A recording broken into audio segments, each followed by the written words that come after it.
Hi guys, आज माझा पेपरचा दिवस होता आणि एवढा दिवसाचा अभ्यास आपल्याला एका तासामध्ये उतरवायचं म्हटलं तर काय टेन्शन तर येणारच काय. मग सकाळी मस्त असा चहा घेतला ज्याने माझं टेन्शन आणि तरतरी यावी, मला टेन्शन पळून जावे. मग काय आम्हाला एक्झामला जायचं होतं त्यामुळे आज नाश्ता बहिणीनेच आम्हाला आणून दिला होता. सो तो नाश्ता केला आणि रूम पार्टनरचं सेंटर दुसरीकडे आणि माझं सेंटर दुसरीकडे असल्यामुळे तिला बाय केलं आणि मी माझ्या सेंटरकडे वळली. मला 2 रिक्षा चेंज करून सेंटरला जायचं होतं. सो मी तिथेच गेली. तिथे गेलं तर बघते तर काय 10:30पर्यंत टाईम होता. तो एक स्टुडंट येत होते. नंतर एक्झाम दिली आणि बाहेर आले. काय मूड तर ऑफ होताच कारण तेवढा काही खास एक्झाम गेली नाही.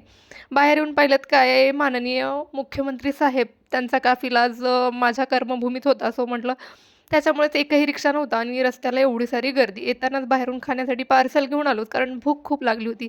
मग सुरू केलं पेपरचं ॲनालिसिस. 40 महिन्यात आता ह्या दोघांची गॅप घ्यायचा गॅप असेल ना. घेतली 22.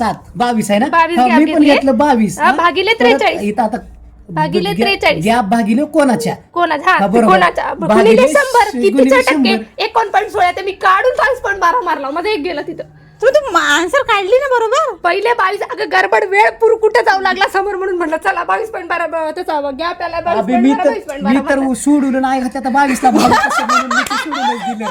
कळलं की मला गॅप तेवढं केल्याच्या नंतर कळालं काय पेपर तेवढा खास नाही आणि मूड ऑफ करून लॉक सेंड केला. चला बाय.